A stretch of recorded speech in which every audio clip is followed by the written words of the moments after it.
Hi, hello, and welcome to The Story is Podcast with Katie. And Amanda. Today we have a super special guest. We are so excited. In honor of spooky season, we have one of our most popular authors in the sci-fi romance area, and we are so excited to welcome Victoria Aveline. Woo! Tiny claps to welcome. Victoria is the creator of the Clecanian series, a sweeping alien romance saga beloved by readers for its incredible chemistry, complex world building, Yes. and of course, swoony heroes. Hi, Theo. Yeah, exactly. Her debut novel, Choosing Theo, launched her into the spotlight in 2020.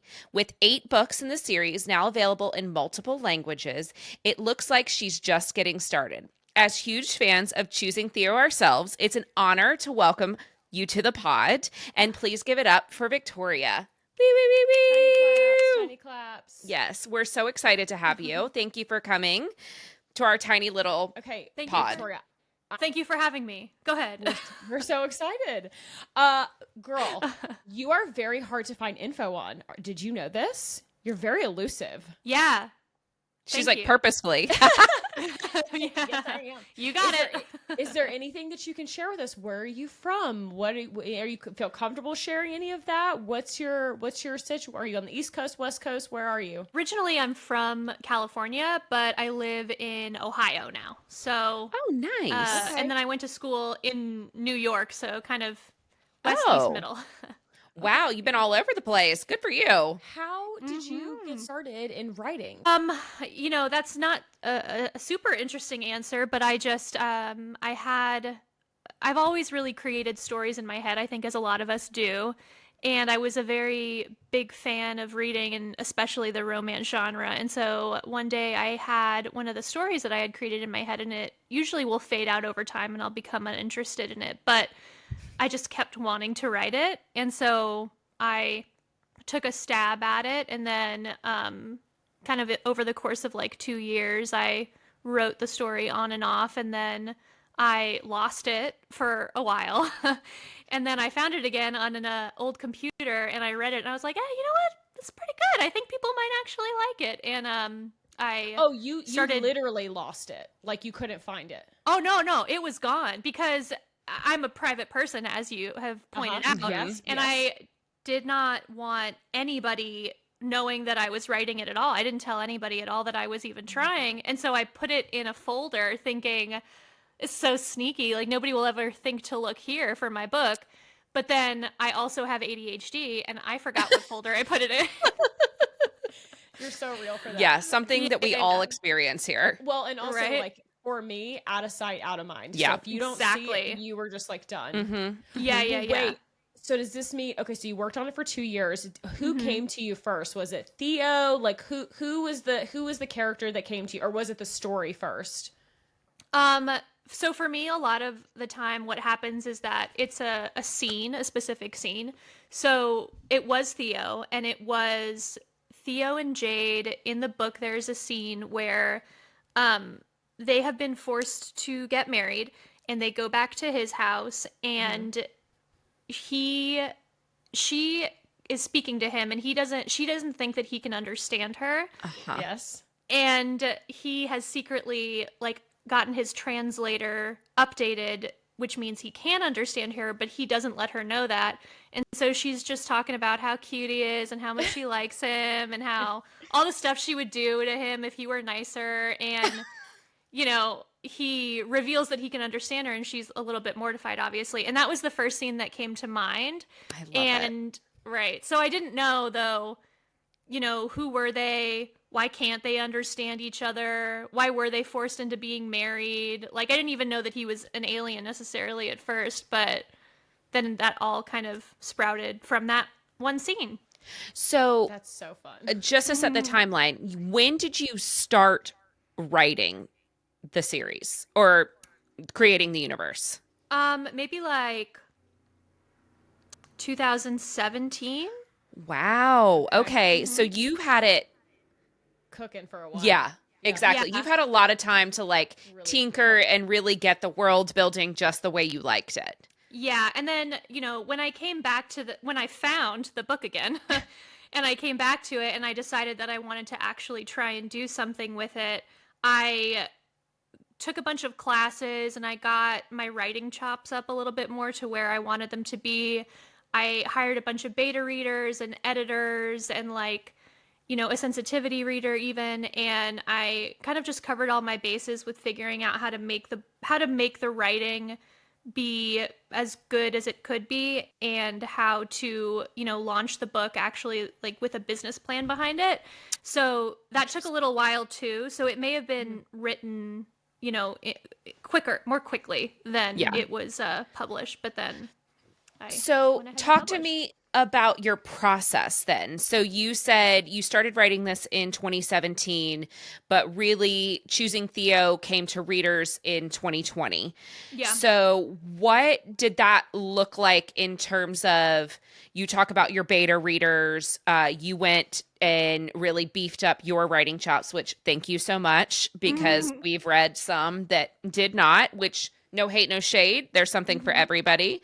But what does your process look like as a writer? Um, it's a lot of chaos and non-process, and then it's a process. So actually writing the book, like the creative part of writing the book, is really touchy for me. Like I have to be in the right state of mind. I can't have anything else going on that day or even the next day that I'm going to have to mentally prepare for, or I just can't get anything out. And then it also requires long periods of me just sitting around and, like, as you said, cooking, just thinking about it. I do a lot of just sitting around and thinking about it, especially for world building. Because I'm the kind of person who, like, if there's not an answer or a why, I get really frustrated and I can't move on from it. So really wanted my world to have like an explanation for why things are the way they are, even if that explanation is, in the evolution of a culture, as all cultures evolve, we don't know why. It just is part of our culture now. I think that's an okay explanation as long as it's there. Yeah.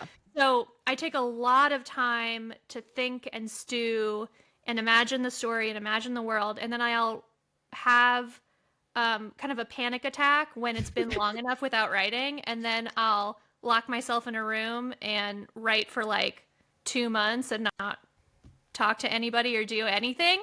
Yeah. And then the actual process starts. So I'll send the first draft off to beta readers and I'll get their feedback. And I also send it off to my editor for a developmental edit, which is like editing the story, the plot, the character arcs, that kind of thing. Not really editing for word choice or sentence structure or anything yet. And then I'll get it back. I'll go into a depression for about a week and I'll get really angry and say that they're wrong about everything they've said to me. Hmm. And then I'll come around and I'll say, actually, I guess maybe you have a point, and I'll edit it all based on what they said. And then I'll send it off again to the editor for a line edit, which is, line by line Underline. more. Yep. hmm And then I'll get it back and I'll edit it again and then I'll send it off for a proof. And usually around that time, if I can get myself to hit my deadlines, the arc for the book will either be going out in between the line edit and the final proof edit, or it'll go out after the proof edit. It depends on how much time I've given myself at that point. But I think the process of going through all of that editing and everything takes almost as much time for me as writing the book, if I'm I'm talking sure. about actual writing time. But that's basically the process. I think you said something though that's very probably encouraging to a lot of other, because we have a lot of self-published authors and indie authors in our that we carry in our store and that we talk to, that we've become friends with now. Sure. And I think something you said is really important is you send it off and it comes back and you're like, nope, you're wrong. I think that's so real. And I do Yeah. think people think, oh my God, I don't know it. We have 2 authors actually that work in our store and they're going through edits right now. And so I have to think that another author probably needed to hear you say that, because I am not a writer. So like, I can only imagine someone being like, oh, yeah, that doesn't work. And I'm like, what? What do you mean? That can't possibly be it. This is of my creation. It Oh, would be yeah. so hard to take any sort of feedback on something that you spent so much time and energy on. Yeah, it's your baby, I imagine. It's your baby. Yeah. Yeah. But girl, you are cranking through these 8 books. I mean, how do you manage that? Do they just like the stories you add another brother in, or like another guy come? Like, do you always work around the male character kind of, or like what does that look like? Yeah, I think it depends on the story. So usually the next book or like the next or like the third in line or whatever, it'll just come to me as I'm writing something else, or Yeah. I'll have to create a side character and then I ended up making the side character somebody who I like too much, and then I'm like, well, maybe they should have a book too. Brothers only? Who cares about that? Like, No, that's fun. I so think that's really yeah. cool. Well, because there are only 5 brothers, right? Theo and his 4 brothers. Obviously, there are 8 books. We go past the brothers, Right. So, what's the plan for this universe? Do you have more planned? Or are you going to start like working on something? I heard, I saw a rumor that you were working on a little paranormal something. Is that true? Yeah, so right now I'm working on a paranormal romance that I'm excited about. Ooh. But then I am still going to continue the Clecanian series. Now, Okay. for the series in my head, it's not so much individual stories that I have an idea for. It's the background series plot has ramped up a little bit. There's a lot of political stuff going on, and I have an arc for that planned out. So it kind of just depends on how many books it takes to complete that arc. Got Because it. I think I probably have more stories in my head in that world than are needed to complete the arc. So I don't know. It could go on forever if I let it. But right now I am doing a paranormal romance. Yeah. That's Do you exciting. have any details you can share with us? Do you have a date or a title or anything, or are you still too early? Still too early. And then I think I might try to go trad with this one. With Wow. my, Oh. Way. yeah, with my Wow.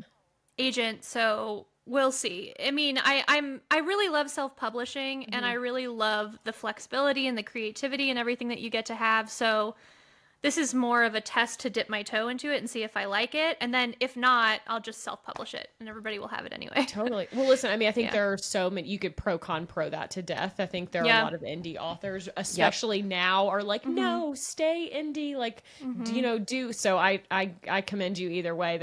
And then you add another 15 or 20 people's opinions into the mix too. I feel like that would have to be hard too. Yeah, I think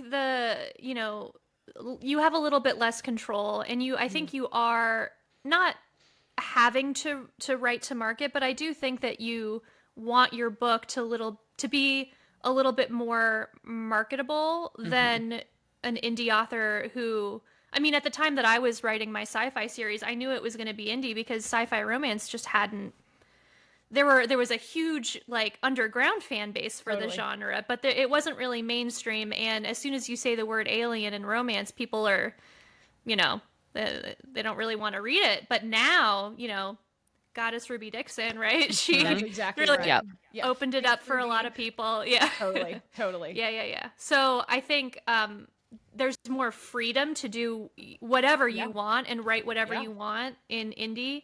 But I do like the idea of hybrid, where I have some self-published and some trad published. I think that would be a really nice balance, especially because there's so much work that goes into indie publishing. I mean, you have to be a whole publishing company, and it'd be really nice if somebody else could take care of a lot of that. So we'll Yeah. see.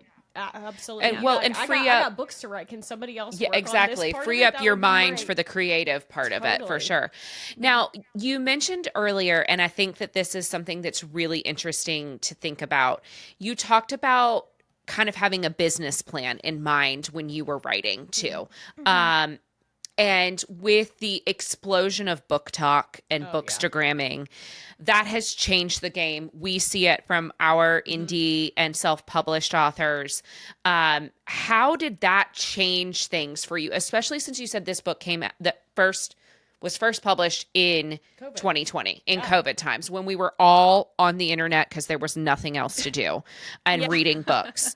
It's when Literally. Katie and I, Yeah. it changed the trajectory of our lives Totally. getting into romantasy and romance books. So 100%. how did that change things for you?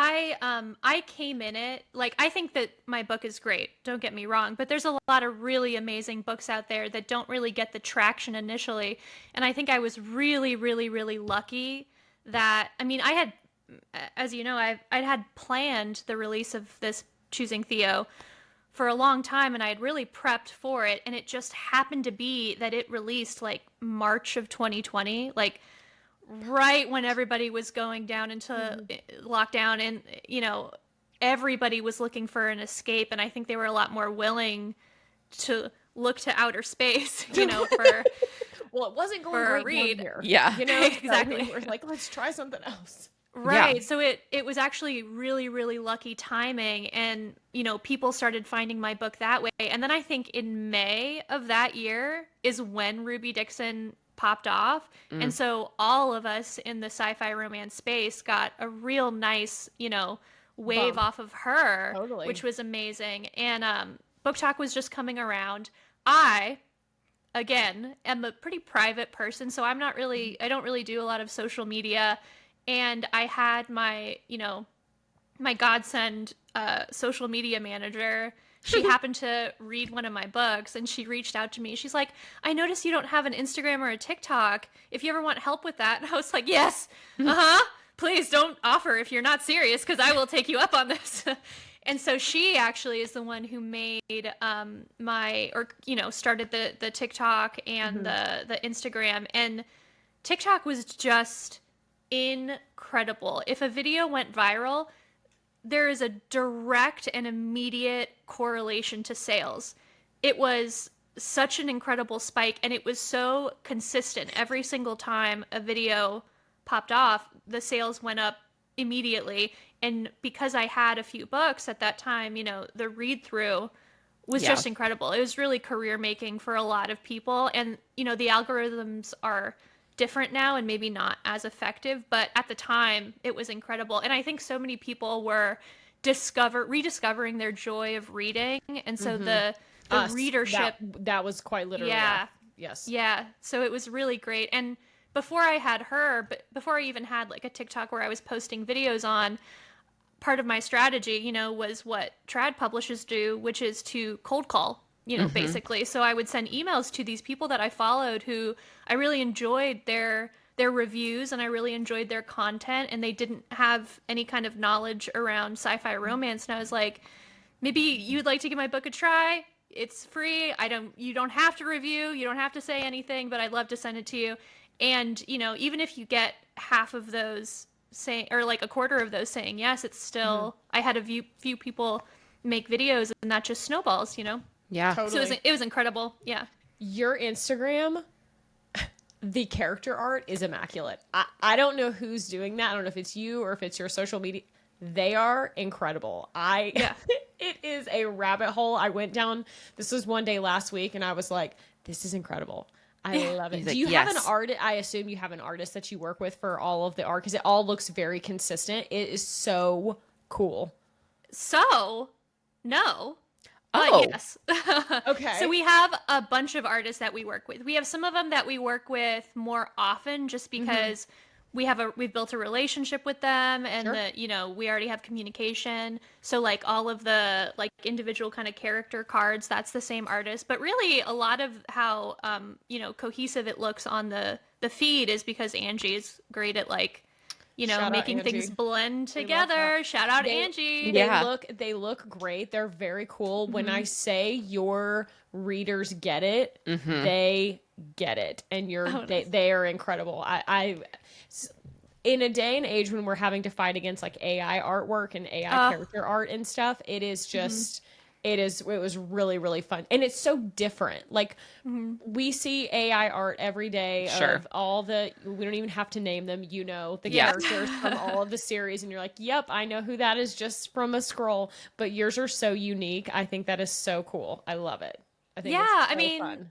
I really like it, and I really like finding new artists in different, on different platforms, or like there's a lot of artists that only post on Tumblr, or there's a new site called VGen, which is specifically for commissioning artists. But I really love finding artists with different styles and having them do the same character just to see the characters and all of these different artistic styles. Sometimes it makes it a little bit confusing because they look a little different, but I really like when artists do what artists want to do rather than be a little bit more constrained, which A wink and a nod to the indie publishing, if you will. Yes. It's very beauty's in the eye of the beholder. Sure. It's very like, who are you visualizing? And I think that's truly half the fun in like the book talk of it all, is like, who were you thinking? Right. Who were you seeing? What were you seeing? Like it We all do kind of with works. our book club that we Yes. host, we do something, we call it casting call. So oh yeah.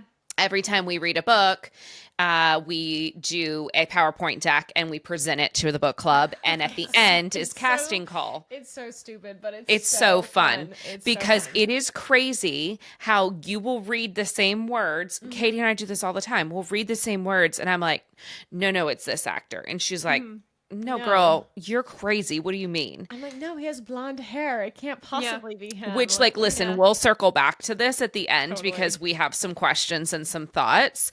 But I want to talk about the alien romance, the sci-fi romance of it all. So you talked about how pre-COVID, shall we say, it was more of an underground movement. It is very much an above ground movement these 100%. days. I am going to go on record. This is the first sci-fi romance that I've read. Oh. And it's incredible. And I can't tell you, producer Tomi, shout out Tomi. Truly, Tomi is the She you guys is your have biggest to fan. read. She's obsessed with you. She's incredible. Yeah. She's obsessed, and she's like, you guys, you have got to read this right now. And I was we're like, I don't okay, know. I don't know. And she was like, nope. And literally every time I worked with her in the store, she was like, no, this is what you need to read. She does. Customer B, this is what you need to read. And I'm like, well, now you won't shut up about it. So I gotta read it. And wow. Thank you. I have a lot of questions about like the Clecanian society, if you will. So Oh, you're in it now. I'm in. I'm very in. like, I'm ready. like, let me get the sticky note out. Okay. Incredible inclusivity and gender fluidity and how they look at gender. How much of your own outlook in our current world is reflected in the Clecanian society? I mean, obviously a ton of it. And I think for the Clecanian society, though, one thing that I really like to do is, when you're introduced in book one, it feels very much, a little bit fantasy-esque, you know what I mean? All these men going to school and being perfect and all of that. Yes, they should. And it's a matriarchy. But as the series continues and like the political stuff comes into it a bit more, you see that it is still a flawed society, and like an imbalance of power is never a good thing for a very long term. You know what I mean? So I do enjoy exploring the world more, and some of my views are definitely in there, but I do like to show other views and show how people might have come to believe certain things or come to act certain ways as a reaction to how they're forced to live their lives. And so I think sometimes that's not always pretty, and it's not what I would like for the world, but it is what it is. And so I think there's definitely a lot of my views in there, but I do like to play with things that are maybe a little bit more difficult to put into a box as being good or bad, Right. You've done it incredibly well. Oh, nice. We have seen it, as readers just of any genre, you see it and you're like, ooh, that doesn't feel good. But this really felt like it was very intentional. And I know you said you had sensitivity readers and beta readers who I'm sure had feedback for you, but kudos. It was done seamlessly. Totally. Excellent. Yeah, We totally loved agree. it. I have another question for you. This is a little bit of a left turn here, but I know obviously sci-fi romance, it kind of overlaps with some of the more traditional like romantasy sort of or fantasy elements here with the tropes of like sort of fated mate situation. Obviously we call it something different, but like it's, a fated mate or fish out of water or, forced proximity. Do you have a trope that's one of your favorites that you like to incorporate, or like what's your favorite? Do you have one? Oh, I have so many. I have so many.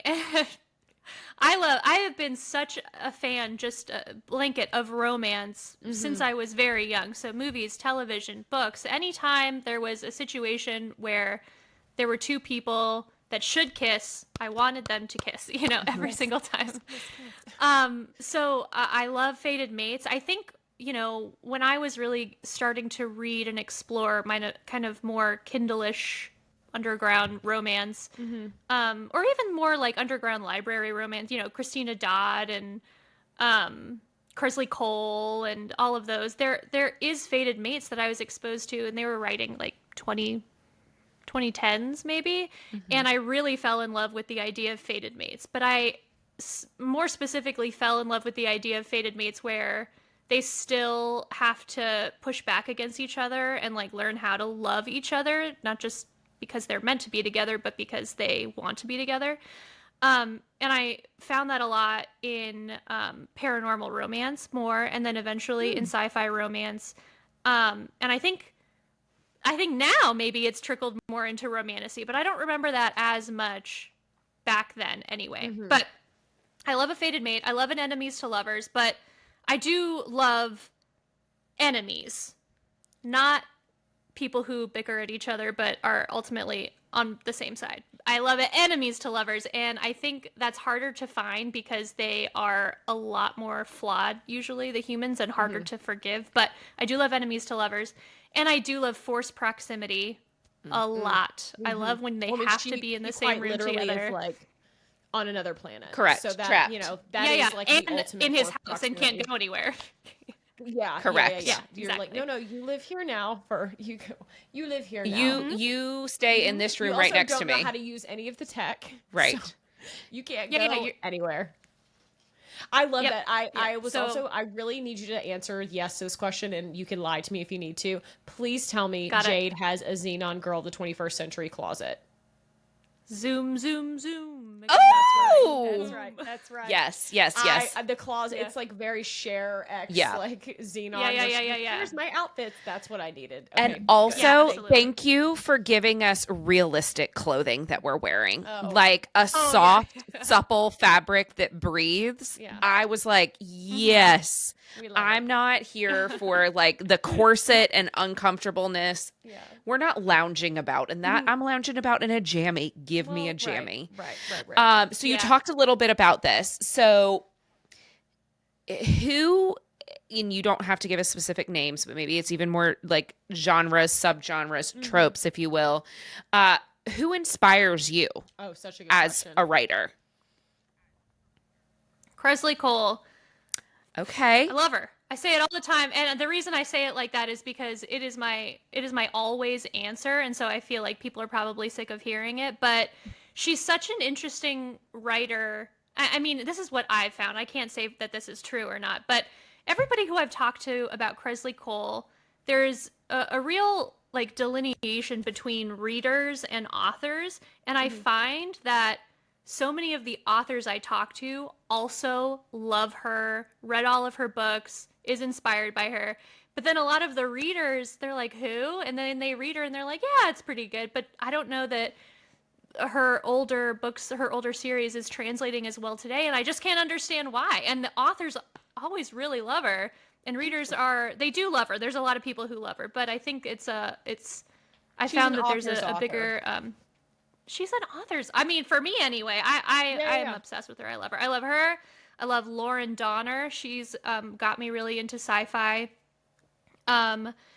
And I loved Christina Dodd. I liked a lot of paranormal stuff, but also I was one of those readers who was really, really, really voracious, and I cannot remember a name to save my life. So Sure. I understand. yeah, so those are the ones that come to mind. But I read a lot of stuff that I really loved. That's so interesting.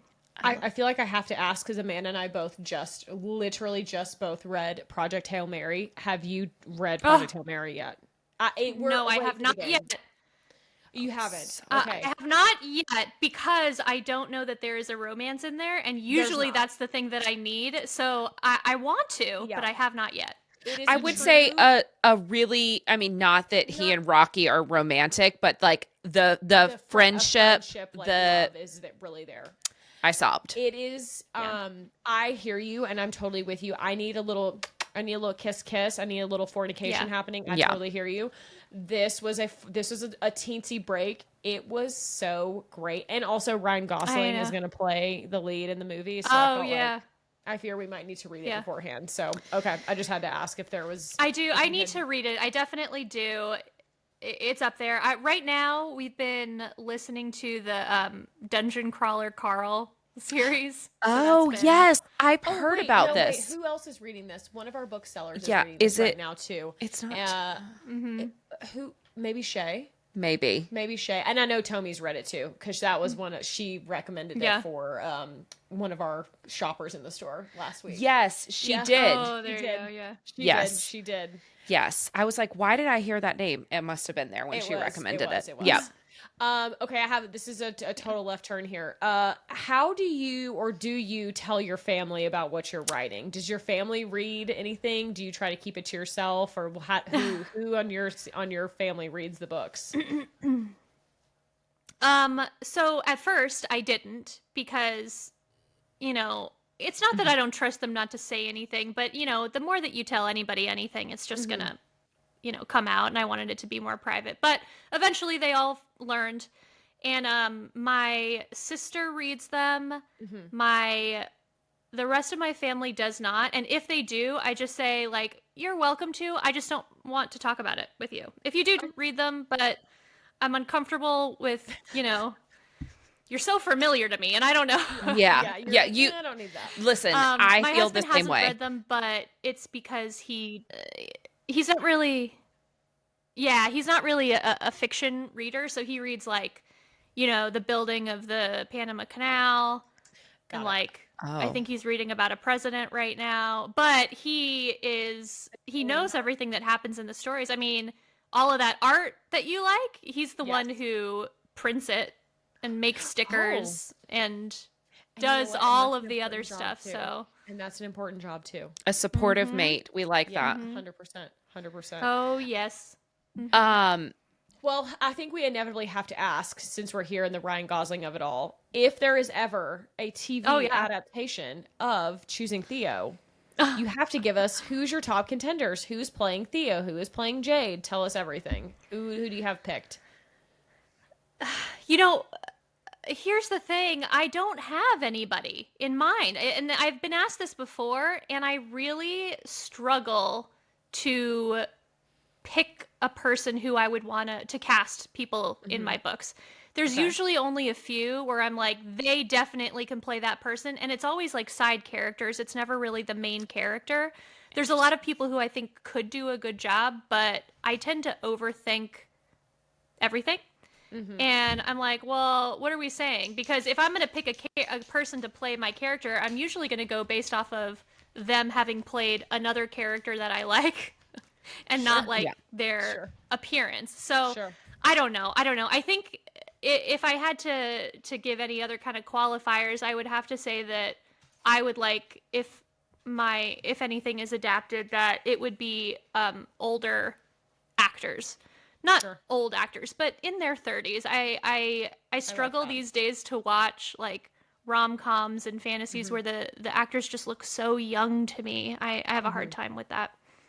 And I think Theo is a man, Yeah, he's a man. Well, and in a lot of the fantasy books, the girl is 19, and so they do look young, are young. Right. But I'm glad you brought that up because that is one thing I loved, that our characters are adults. Yes. Everybody is an adult. We're not like, I'm 21. Like, no. We're also not like, what's the age of consent? And I'll make you just that age. Right. Yes. Right. Yeah. have Yeah. to do any of that. Well, I would love to put forward a Theo for you if you'd be willing to hear me Oh, out. sure. I'd love to hear it. Yeah. Lee Pace. Oh, yeah. Lee Pace. I mean, you put you make him play anything. He could play any of the Exactly. characters. I would love that. Yeah, yeah, yeah. Hot. Also like 7 He's feet enormous, tall, so which also- Hot. he's a tall. Maybe I don't know if he's burly enough for Rhaego, but he could play Oh, Sicthand, which is, if you continue with the series, he's most people's favorite. So he could definitely Okay. play him. You're like, I haven't met him yet. I can't wait. yeah. Well, or you could have a Skarsgård. I would not be upset about a Skarsgård brother. Also I would massive. give me any of the Skarsgårds. I would Literally be any happy of with them. that. You know, who is it? Alexander Eric. Yes. Is what I think of him as. Eric Northman. Yes, of Yeah. course. Yes. Eric Northman. He could play. I do have a blonde, and it's funny not to bring up Angie all the time, but we were talking a little bit ago about how people read and they see completely different things. She flat out refuses to see any of my blondes as blonde. They're all brunette to her. Oh, Yes. mhm. I understand. Yeah.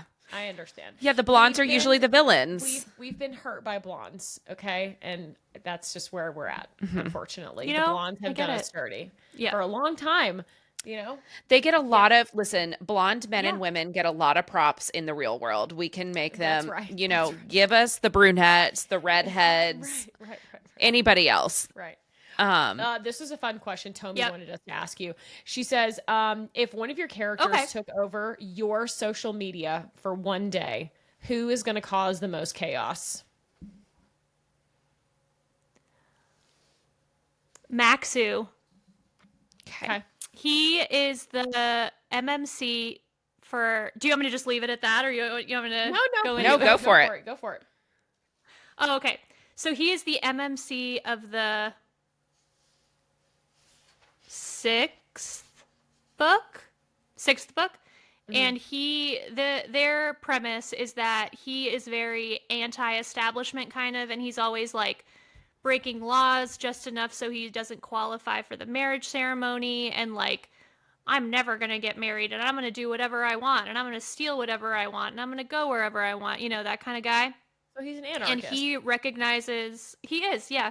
And Yeah, his love that. mate, Meg, and this all happens in the first chapter, so it shouldn't be spoilery, but she is going on kind of like a goodwill world tour around Clecania to try and kind of like introduce different cities to humans and like have them ask them questions and learn more and kind of, you know, make them not so like sheltered and shielded in their town. And he is trying to interrupt her, get her like parade send off, because he's trying to get thrown in jail so he doesn't have to get married.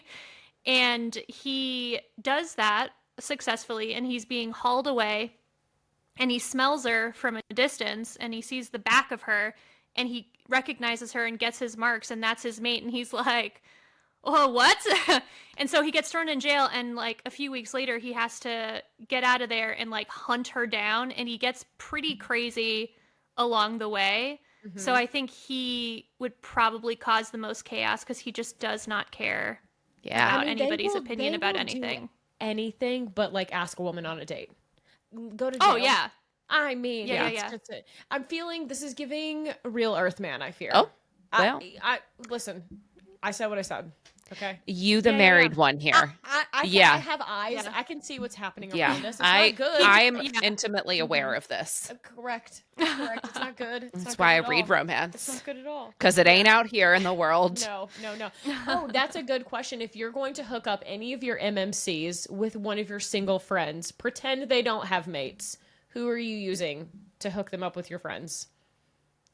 Which male Yeah. in your book are you setting up with one of your friends? Okay, well this is specific because I have a very specific friend in mind. Okay. And I would say I might actually say Maxu, because she love her to death. She needs a lot of attention, and she needs somebody who's going to challenge her but also put her in her place a little bit, and I think he would be good for that. Huh.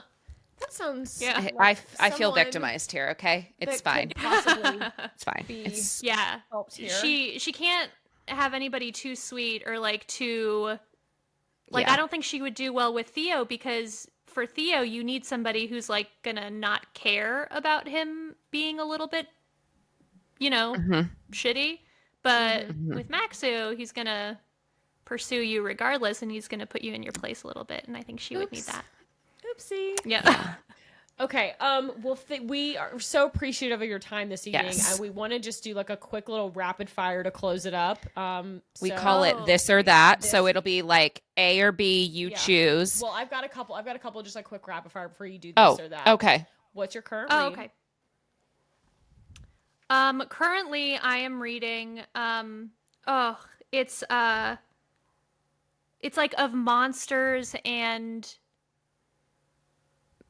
it's a sci-fi about a bunch of like monsters from like Dracula and Frankenstein and all of that, Oh, and they're cool. all the ship called the Demeter, which is the ship from Dracula, is in space, and it's like a bunch of AI creations have been programmed kind of with these personalities, and it's about them existing in space. It's like of monsters and mainframes, I believe. Oh, Okay. okay. Okay. Tomy, We'll insert fact- photo. we'll fact Yeah. check it. We'll drop it in here for everybody.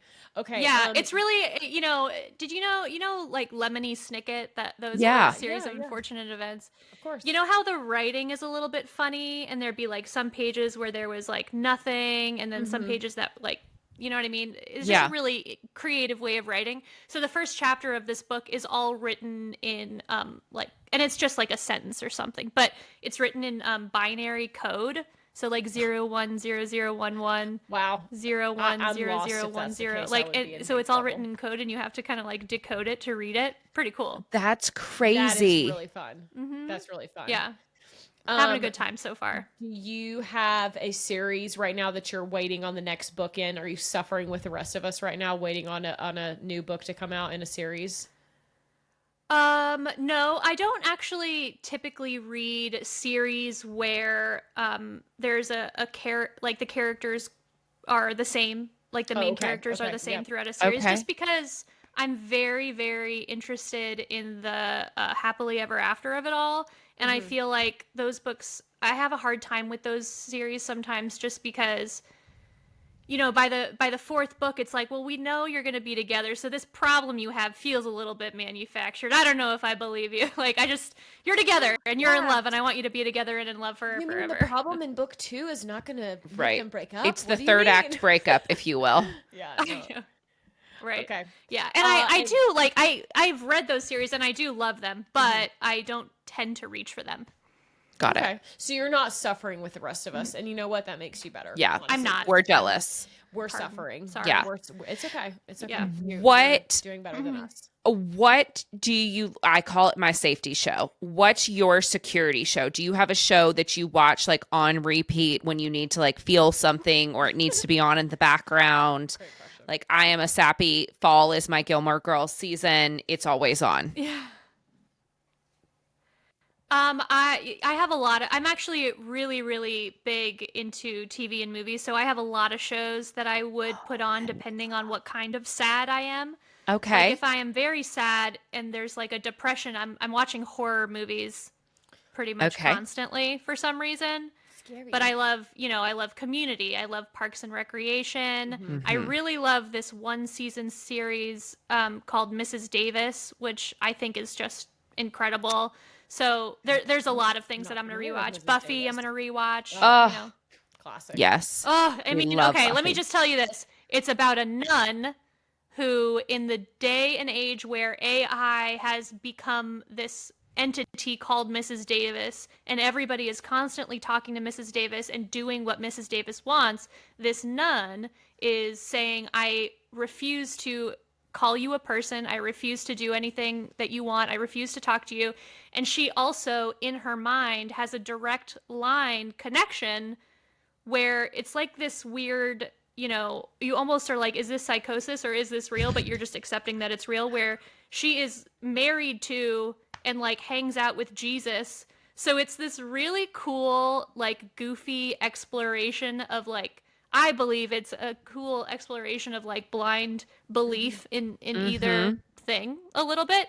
And it's really nice because it's not critical in an awful way towards religion or towards AI. It's just showing how things could be. And it also is very goofy and very extreme. Like, she is asked by the AI to go on a quest to find the Holy Grail and destroy it. It's very wacky. I love it Is so this much. a British show? No. It's giving. Whoa. It's giving British. So I'm surprised to hear this. It is. Oh, yeah, Doctor Who is also one that I will watch, Oh, speaking of of course. British. But Yeah, it is we very, very cool. And it is one season, and it is contained in one season, and I love it. Okay. Yeah. Okay. Oh, Doctor I Who? Oh, I love Doctor Who. Yeah, listen, love go down the Doctor rabbit Who. hole in It's- Doctor Who. we- You pick your Doctor Who. We can't. Listen, we I'm a can't go David down Tennant this road. girl. We can't. I love David Tennant. I love Love. a British procedural though. Like I am Brit Yeah. box. I'm so in. Favorite sidekick? Oh, I don't know. I don't know. Because I've I only- have I've only- one. Do you is tell it? us? Donna. Donna. Yeah. Donna. I love Donna. This makes She's like the perfect friend sense though. line. Yeah, this makes perfect sense. You love a side character. I do love a side character. I love a side character. I think that's Yeah. so cool. Wait, do you have a favorite side character like in any series or interconnected standalone things that you've read, or even in a one-off book? Do you have a favorite side character? Ooh. I'm here to ask the hard-hitting questions. That's so hard because I feel like Literally recency the bias. only I one know. that I can think about. That's what I'm saying. The only one I can think of is the one that I read most recently, and it was Bartholomew in The Moth and the Night in the Moth. Yes. Mm-hmm. That's That was a pretty good really choice. great side Yeah. character. That's a pretty good one. Yeah. That's a pretty. But I I'm think that's cur- just because I read that recently. Yeah. Yeah. I'm currently pretty hyper fixated on Carrion from Silver. Quicksilver. I'm pretty. I think I'm in love Oh, with him. yeah. I think I might be a little in love with him, but I also am very obsessed with him. Yeah, that's how I feel about Riddick.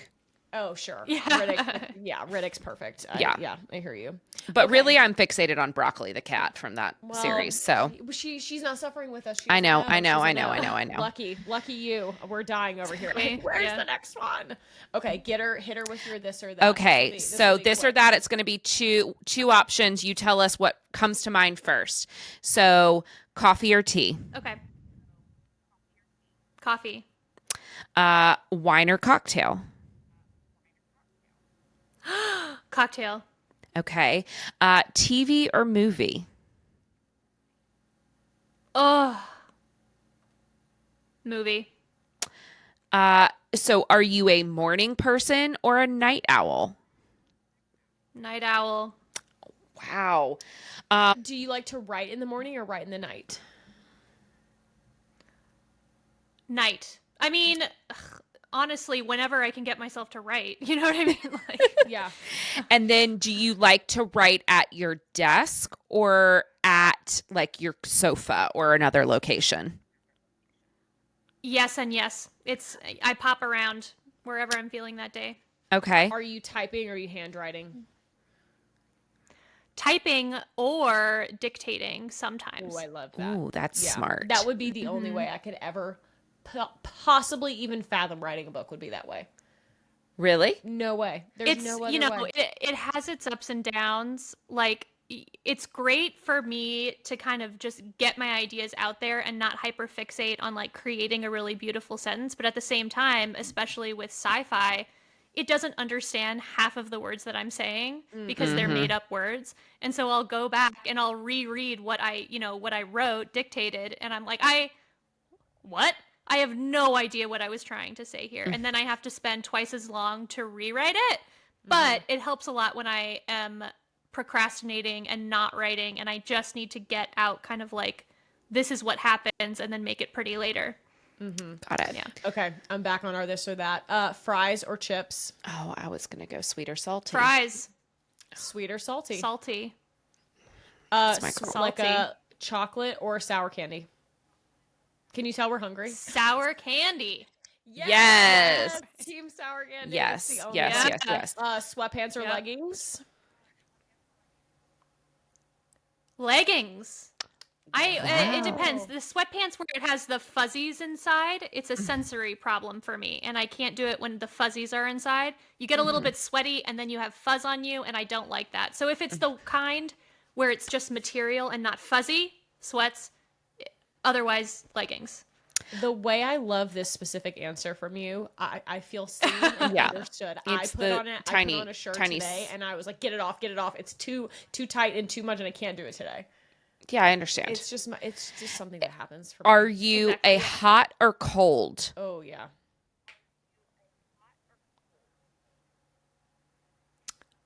Do I run hot or cold, or do I like it hot or cold? Do you like it hot or cold, or do you run hot or cold? That's up to you. I prefer cold, always. I run cold. I prefer cold.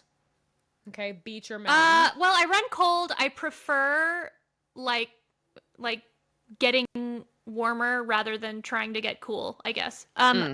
Mountain. Okay. Okay. And the last one. This is a really tough one, so choose wisely. Okay. It's not. Are you? No. I was just kidding. I was gonna make a bad joke. It's never mind. City or countryside? Countryside close enough to go to the city. What was your bad joke?